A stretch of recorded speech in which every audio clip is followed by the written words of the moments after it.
যোৰহাটৰ অলিয়ে গলিয়ে চোৰৰ উপদ্ৰৱ। যোনে চাবি লৈছে সিয়ে চোৰ কৰিছে।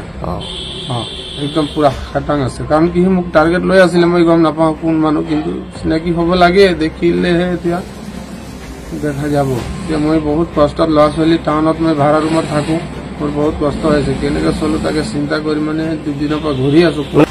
পটককে এফালে আহিলে কেমেৰাতে চেক কৰোঁতে আমি পাইছো যে পিছফালৰ পৰা কাৰ্টুনটো লৈ পিনে ঠেলাৰ পৰা লৈ পিনে গৈছে। কি আছিলে কাৰ্টুনত আপোনাৰ হকিংছ গেছ সেইবোৰ আছে। কিমান মান পৰিমাণৰ টকা হ'ব? মোটামুটি ধৰি লওক আপোনাৰ 10-12 হাজাৰ ভিতৰত হ'ব।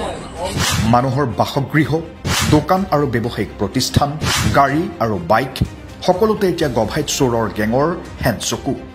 যোৰহাটৰ আৰক্ষীৰ প্ৰতি চোৰৰ নাই কোনো ভূক্ষেপ কিংবা ভয়।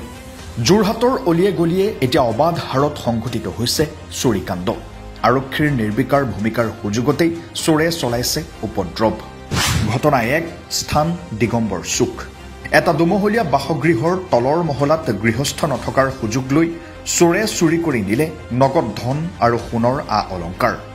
ঘটনা 2, স্থান টকুলাই দলঙৰ সমীপ। চাওক এই দৃশ্য। নগৰৰ টকুলাই দলঙৰ সমীপৰ এখন ব্যৱসায়িক প্ৰতিষ্ঠানলৈ সামগ্ৰী কঢ়িয়াই অনা এখন ঠেলাগাড়ীৰ পৰা চোৰে লৈ যায় সামগ্ৰী ভৰ্তি কাৰ্টুন।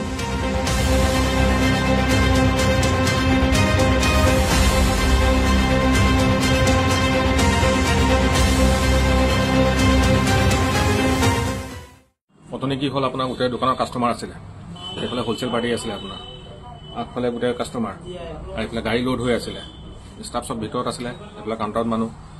পটককে এফালে আহিলে কেমেৰাতে চেক কৰোঁতে আমি পাইছো যে পিছফালৰ পৰা কাৰ্টুনটো লৈ পিনে ঠেলাৰ পৰা লৈ পিনে গৈছে। কি আছিলে কাৰ্টুনত আপোনাৰ হকিংছ গেছ সেইবোৰ মোটামুটি ধৰি লওক আপোনাৰ 10-12 হাজাৰ ভিতৰত হ'ব। পুলিচটো ওলাই আছে আপোনাৰ।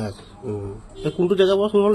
এইটো আপোনাৰ এটিউডম চাগলা মোটামুটি মানি চলক আপোনাৰ 12,000 মান টকা হ'ব।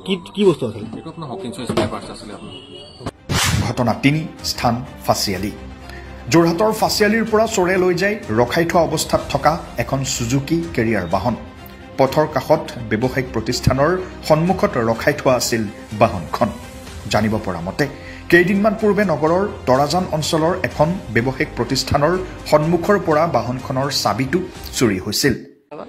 5 দিনৰ আগতে মোৰ গাড়ীখন মানে এই তৰাজান অক্সিজেন গেছ আনিবলৈ গৈছিলো। সেইদিনাখন মোৰ গাড়ীটো 2 মিনিটৰ কাৰণে চাবিটো ষ্টেৰিঙতে এৰি থৈ মই গেছটো উঠাই আৰু আহি দেখিছো দৰ্জাটো খোলা, মোৰ চাবিটো নাই।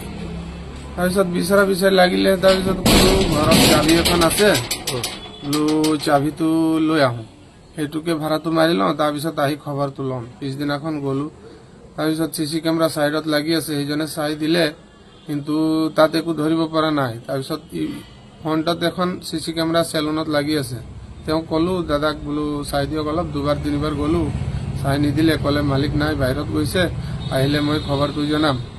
তাৰ পাছত মোৰ নাম্বাৰ চাম্বাৰ লিখি ললে, আহিলে বোলো জনাম, এতিয়ালৈকে জনোৱা নাই। পুলিচত খবৰ দিলো। আপুনি গাড়ীখন তাৰ পৰা কেনেকে আনিলে? তাৰপিছত মোৰ ঘৰৰ পৰা গাড়ী চাবি ছেকেণ্ড এখন আৰু এখন আছিলে, সেই চাবিটো অনাই পিনি মই মোৰ লগৰে চাবিটো দি গ'ল। তাৰপিছত অনাই গাড়ীখন লৈ ভাড়া চাড়া দিনটো মাৰিলো। গধূলি আহি শিকলি 2টা কিনি মই সন্দেহ হ'ল যে মোৰ গাড়ীৰ চাবিটো কোনোবা চিনাকি মানুহে লৈ গৈছে, নহলে কোনোবা ভাল চোৰ হ'ব। মোক টাৰ্গেট লৈ আছিলে অলপ দিনৰ পৰা, মইতো গম নাপাওঁ এইটো হ'ব বুলিকে। তাৰপিছত গধূলি 2-3 দিন 4 দিন ভালে শিকলি লগাই 2টা তলা মাৰি ঠিকে থলো, ঠিকে থাকিলে।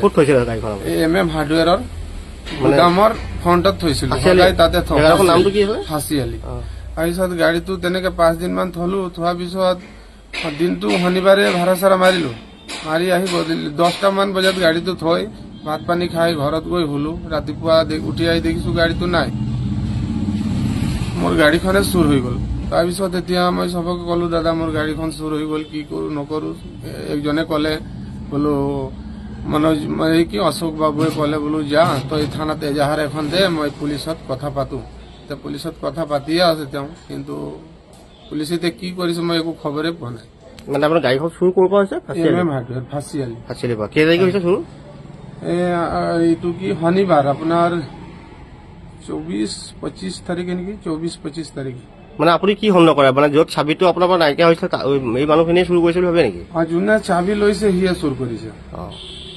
একদম পুৰা খাটাং আছে কাৰণ কি মোক টাৰ্গেট লৈ আছিলে মই গম নাপাওঁ কোন মানুহ কিন্তু চিনাকি হ'ব লাগে দেখিলেহে এতিয়া দেখা যাব এতিয়া মই বহুত কষ্টত ল'ৰা ছোৱালী টাউনত মই ভাড়া ৰুমত থাকোঁ মোৰ বহুত কষ্ট হৈছে কেনেকৈ চলো তাকে চিন্তা কৰি মানে দুদিনৰ পৰা ঘূৰি আছো মানে আপোনাৰ উপাৰ্জনৰ এইটো আছিলে নেকি মানে গাড়ী মোৰ লাজ আৰু উপাৰ্জন মোৰ একোৱেই নাই পুৰা ধ্বংস আৰু একো নাই